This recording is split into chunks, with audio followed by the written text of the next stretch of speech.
부산시 교육감 재선거가 보수와 진보 간 양자 대결이 될 것으로 전망되면서 선거 막판까지 예측 불허 혼전 양상이 이어지고 있습니다.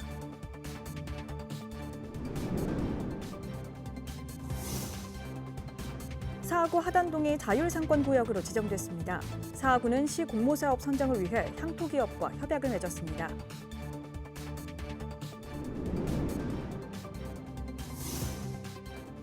수영구의회가 올해로 개원한 지 30주년을 맞았습니다. 수영구의회 의장을 만나 지난 30년간의 발자취와 앞으로의 계획을 들어봤습니다.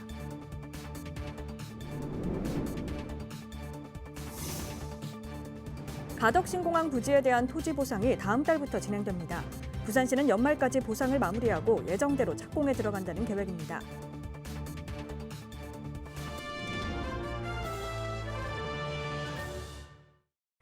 여러분 안녕하십니까? BTV 뉴스입니다. 첫 소식입니다. 4월 2일 치러질 부산시 교육감 재선거 후보 등록이 마무리됐는데요.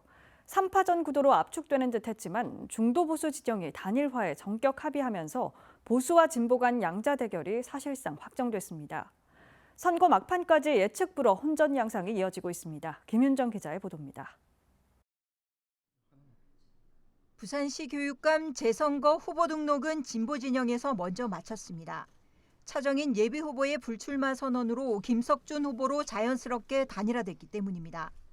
부산 교육이 굉장히 위기에 놓여 있었습니다. 바로 이런 위기를 하루빨리 정상화하고 우리 아이들에게 힘찬 미래를 열어주기 위해서 단일화를 놓고 막판까지 신경전을 펼쳤던 중도보수 진영은 최윤홍 후보가 먼저 공식 후보 등록을 했습니다. 다시 교육감이 들어오면은 1년 만에 정책을 하던 걸 다 뒤집고 또 이념의 틀에 갇혀 깜깜이 교육 또 하향 평준화가 다시 될 수 있습니다. 그래서 제가 출마를 결심했습니다. 중도보수 사자 단일 후보인 정승윤 후보도 등록을 마치며 3파전 구도로 압축되는 듯 했습니다. 저 정승윤은 종북 좌파 이념 교육으로부터 부산 아이들을 반드시 지키겠습니다. 그리고 부산 교육을 보수의 가치로 이끌겠습니다. 하지만 후보 등록이 끝난 지난 15일 정승윤, 최윤홍 두 후보가 단일화하기로 전격 합의하면서 부산시 교육감 재선거는 보수 대 진보 간 양자 대결이 사실상 확정됐습니다. 다만 단일화 효과를 보려면 늦어도 투표용지 인쇄일인 오는 24일, 25일 이전인 23일까지 단일 후보를 결정해야 하는 부담감이 남았습니다. 부산시 교육감 재선거가 탄핵 전국 속 지역 민심의 가늠자로 여겨지면서 선거 판세가 한치 앞을 내다볼 수 없게 됐습니다. 정책이나 인물 대결이 아니라 이념 대결로 굳어지고 있는 부산시 교육감 재선거. 공식 선거운동은 오는 20일부터 시작됩니다. BTV 뉴스 김윤정입니다. 사하구 하단동이 자율상권구역으로 지정됐습니다. 구는 향토기업과의 협약을 통해 부산시의 상권 활성화 공모사업 선정에 박차를 가할 계획입니다. 보도에 김석진 기자입니다. 사하구가 하단 상권 활성화를 위해 향토기업과 맞손을 잡았습니다. 협약 대상은 복합 쇼핑몰과 호텔 그리고 하단 자율상권 조합입니다. 이번 협약에 따라 쇼핑몰은 상권 활성화를 위한 사업 공간을 제공합니다. 호텔은 부산 패스와 연계한 숙박 할인, 공동 기획 행사 등을 추진합니다. 최근의 경제 침체로 인해서 상권이 활성화되기는커녕 오히려 좀 죽어가는 느낌이 있습니다. 그래서 이번에 사하구청과 우리 상권 지역의 활성화 협의회 그리고 우리 하리단길의 시작점이 되는 우리 아트몰링이 같이 힘을 합쳐서 지역 상권 살리는데 최선의 힘을 보태겠습니다. 사하구는 향토기업들의 투자로 유동인구가 늘면 주변 상권에도 도움이 될 것으로 기대하고 있습니다. 또 이를 발판으로 내년도 부산시 상권 활성화 공모 사업도 추진합니다. 이 공모 사업에 선정되면 시설 현대화 사업 등의 최대 100억 원까지 지원받을 수 있습니다. 우리 하단 상권이 사에서 제일 큰 상권이고 또 앞으로 사상서이라든지 녹산서이라든지 이런 게 다 구축이 되고 되면은 굉장히 유동인구가 많을 수 있는 그런 공간이기 때문에 빨리 이런 걸 통해서 상권이 활성화되고 또 우리 지식산업센터에 들어올 기업들 유치에도 크게 도움이 될 거로 보고 하단역 일대는 지난달 시로부터 자율상권 구역으로 지정됐습니다.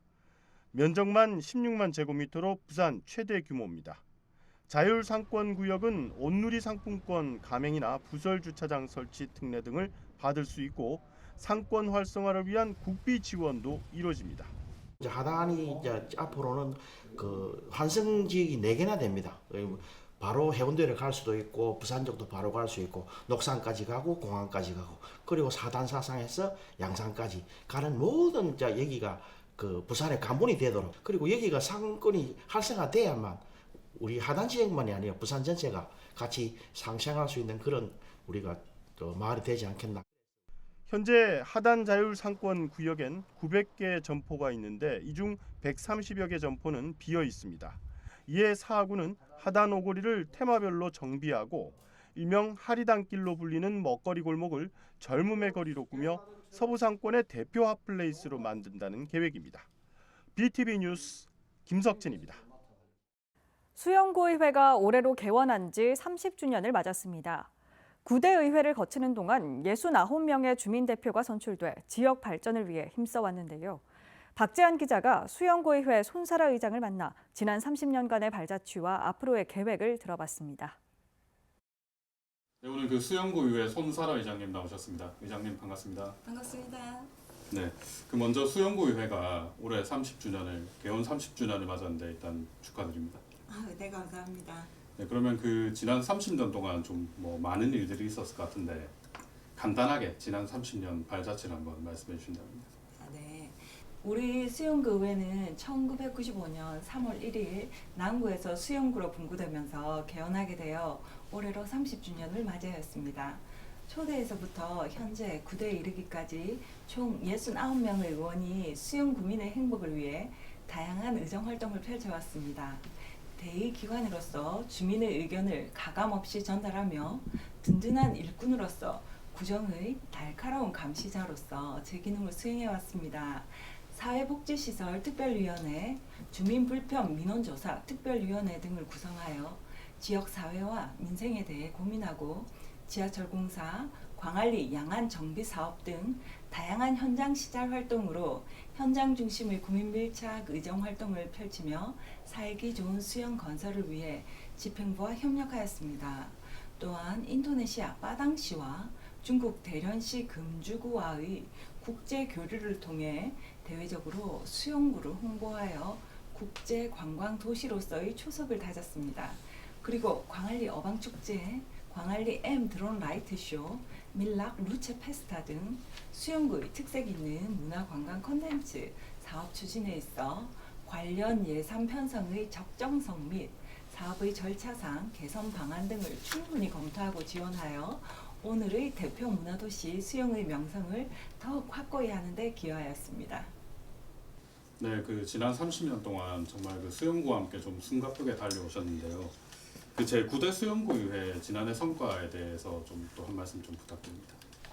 네, 제9대 의회는 구민 우선 현장 중심의 의정 구현을 목표로 구민을 대변하는 대의기관으로서의 역할에 충실하였으며 저를 비롯한 모든 의원님들이 현장 곳곳을 누비며 구민의 이야기를 성실히 듣고자 노력하였습니다. 그 결과 작년에는 조례 61건을 심사하여 의결하였으며 그 중에 의원 발의 조례가 28건이나 차지할 정도로 의원 입법 활동을 활발하게 추진하였습니다. 또한 의원 연구단체를 결성하여 예산 심의의 전문성을 키우고 입법 활동에 필요한 컨텐츠를 수집하여 공부하고 연구하는 의회로 성장하였고 청소년 의회를 운영하여 미래 세대에게 민주주의 현장 체험의 기회를 제공함으로써 지방자치제도에서 지방의회의 역할과 의미를 일깨워주는 시간도 가졌습니다. 무엇보다 2024년에는 전국 지방의회를 대상으로 실시한 국민권익위원회 주관 공공기관 종합청렴도 평가에서 수영구의회가 최고 등급인 1등급을 달성하는 성과를 이루어냈습니다. 늘 투명하고 공정한 의정활동을 위해 애써주신 수영구의회 의원 및 직원들의 노력의 결과라고 생각하니 의장으로서 매우 기쁘면서도 한편으로는 막중한 책임감도 느끼게 되었습니다. 네, 의장님, 특히 지난해 또 많은 성과를 내신 것 같은데 어느덧 9대 의회가 개원한 지도 올해로 횟수로 4년 차를 맞았거든요. 지금 남은 임기가 한 1년 3개월여 정도 남았는데 앞으로 임기 좀 어떻게 보내실지 계획도 한 말씀 해주십시오. 네, 1년 남짓한 남은 임기 동안 지금까지 그러했듯이 수영의 발전과 구민의 행복이라는 목표를 향하여 의정 활동을 수행하겠으며 구민의 삶의 질 향상과 복리 증진을 위해 의회와 집행부 간 소통과 협력을 강화하여 구정 발전에 기여하겠습니다. 그리고 의원 개개인의 역량과 전문성을 강화하고 의원 연구단체 활동도 활발하게 추진하여 국민을 위한 바른 정책이 실현될 수 있도록 노력하겠습니다. 또한 지난해 청렴도 최고 등급 평가에 안주하지 않고 더욱더 투명하고 공정한 의정 활동으로 국민의 신뢰에 보답하겠습니다. 네, 말씀 감사드립니다. 그리고 마지막으로 수영 구민들한테 하고 싶은 말 있으면 한 말씀 부탁드립니다. 네, 존경하는 17만 수영구민 여러분, 개원 30주년을 맞은 수영구 의회는 지난 30년간의 역사와 경험을 바탕으로 대한민국 대표 문화도시 수영의 변화와 혁신을 위해 더욱 노력하겠습니다. 구민의 목소리에서 의회가 나아갈 방향을 찾고 구민이 체감할 수 있는 입법 활동을 수행하며 견제와 감시를 소홀히 하지 않겠습니다. 그리고 지방의회와 집행기관이 소통과 협치로 지역의 문제를 함께 해결하는 성숙한 지방자치를 실현하기 위해 더욱 매진하겠습니다. 그렇게 더 나은, 더 행복한 수영구의 미래 30년을 함께 만들어 가겠습니다. 구민 여러분의 애정어린 관심과 응원 부탁드립니다. 감사합니다. 네, 의장님, 오늘 말씀 감사드립니다. 남은 임기도 주민 곁에서 왕성한 활동 기대해 보겠습니다. 오늘 말씀 감사드립니다. 네, 감사합니다. 수고하셨습니다. 올 연말 가덕신공항 착공을 앞두고 부산시가 다음 달부터 보상에 들어갑니다. 토지 보상을 시작으로 주민 이주 대책 협의와 어업권 피해 보상도 진행될 예정입니다. 장동원 기자입니다. 보상 대상 사유지는 37만 1000제곱미터로 668필지에 건축물 450건, 수목 3만 5천여 그루 등입니다. 육지보상 기본조사 용역을 토대로 지난해 7월 주민 이의 신청이 이루어졌고 가덕신공항 건설공단과 부산시, 주민이 각각 추천한 감정평가법인 3곳이 현장 조사를 진행했습니다. 시는 3개 업체 감정평가 평균으로 보상 가액을 정해 다음 달부터 주민들과 보상 협의에 들어갑니다. 총 보상액은 약 4,700억 원으로 추정하고 있습니다. 협의가 이루어지지 않을 경우에는 중앙토지수용위원회에 수용 재결 신청을 하게 됩니다. 부산시는 보상 협의가 이루어지지 않더라도 공탁으로 소유권이 이전돼 연말 착공에는 문제가 없다고 밝혔습니다. 계획했던 연말까지 토지 보상을 수용 재결까지 마무리하는 것으로 저희들이 추진을 하고 있고요. 그렇게 되면은 당초에 연말 착공이라는 그런 큰 대전제에서는 지장을 받지 않는다. 부산시는 현재 정부와 국유지 무상귀속 협의를 진행하고 있고 주민들의 이주 대책과 생계 대책도 협의 중이라고 밝혔습니다. 한편 주민 어업권 피해 보상 절차는 연말 착공 후 계속해서 이어간다는 계획입니다. BTV 뉴스 장동원입니다.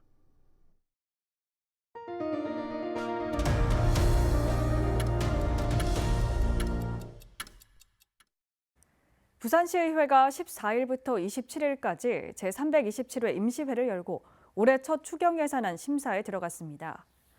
이번 임시회에서는 총 48건의 안건을 심사할 예정이며 부산시가 제출한 3,612억 원 규모의 추경안을 집중 논의합니다.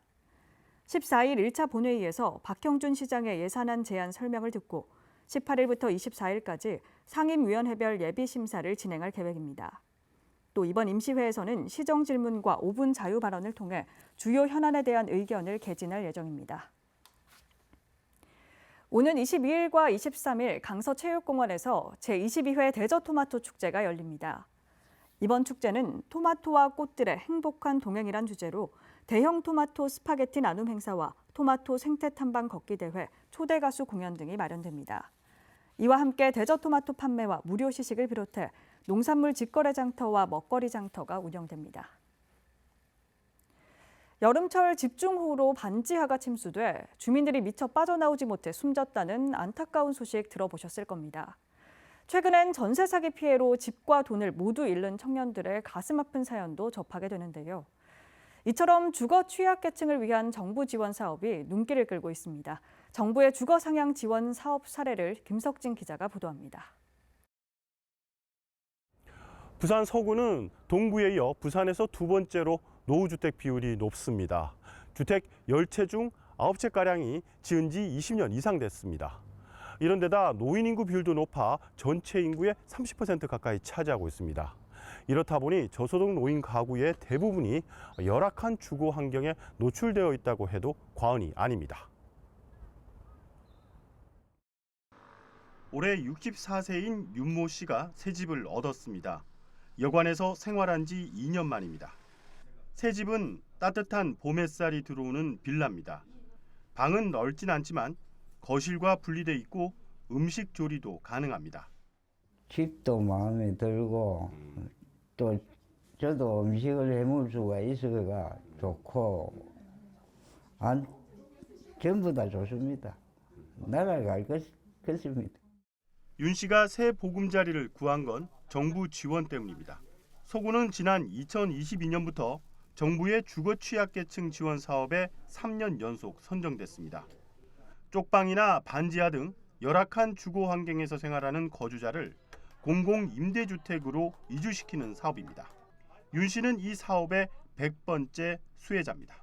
고시원이나 여인숙 등 주택이 아닌 곳에 거주하는 사람들 중에서 3개월 이상 거주를 하면은 저희들이 주거 취약계층 주거 상향 지원 사업 대상자로 선정이 됩니다. 그런 선정이 되는 사람들에게 LHS는 임대 보증금을 지원을 하고 저희 구에서는 이제 수급자가 되면은 주거급여로 월세를 지원을 해주는 사업들을 하게 됩니다.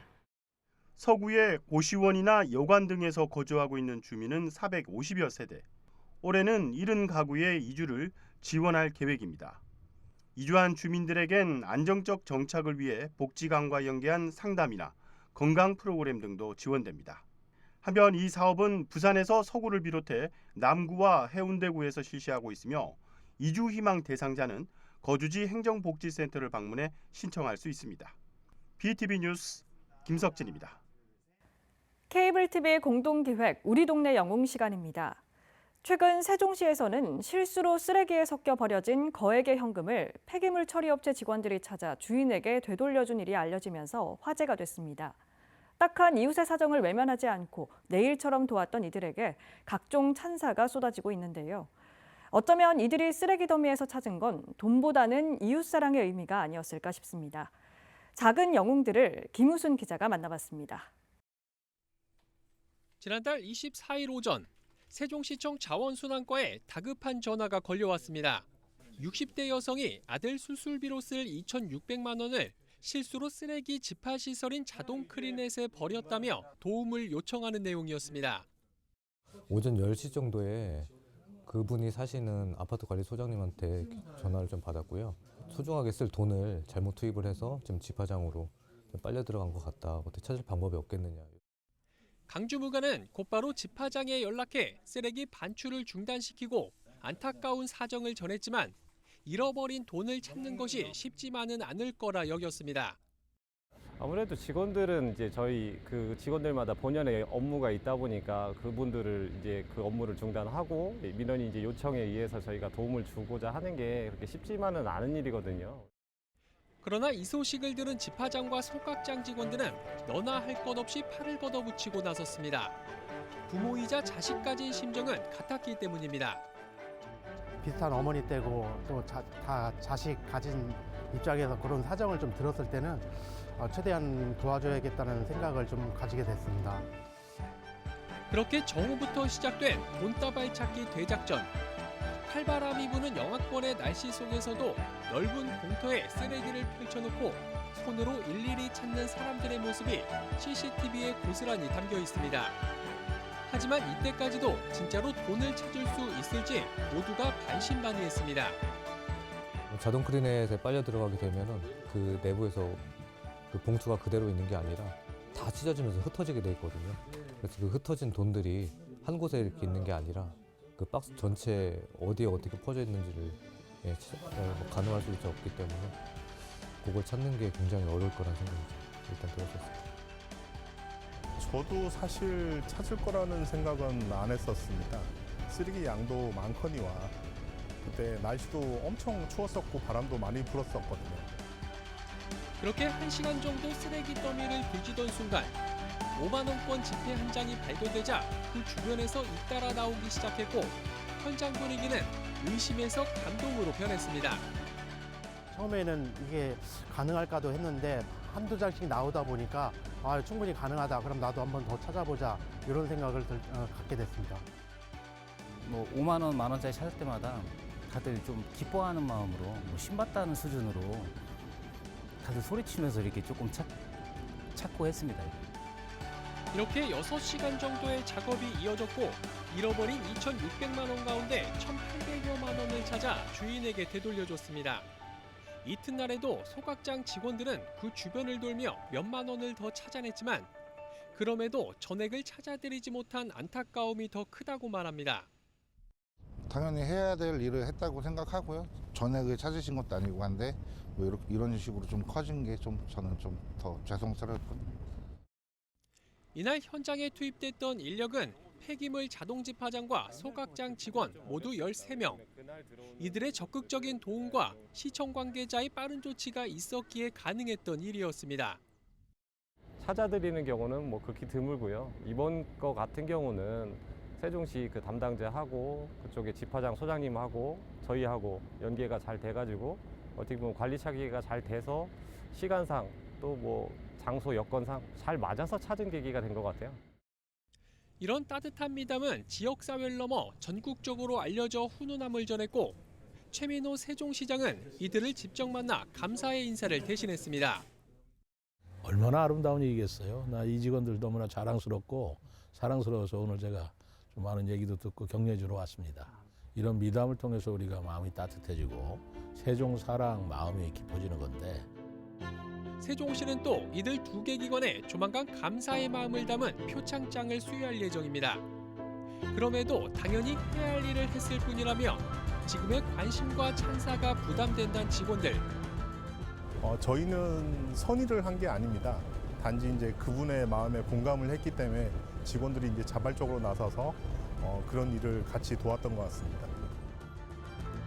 어려움에 처한 이웃을 외면하지 않고 내일처럼 적극 나서 도운 이들이 우리 동네 진정한 영웅이 아닐까요?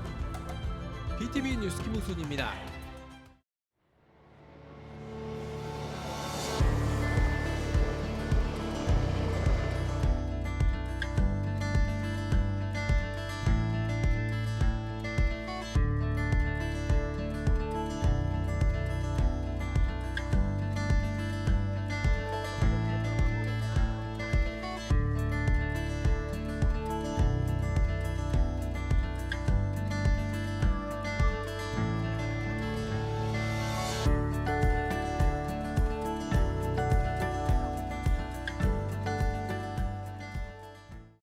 이상으로 BTV 뉴스를 마칩니다. 시청자에게 힘이 되는 뉴스로 다시 찾아뵙겠습니다. 고맙습니다. 채널 BTV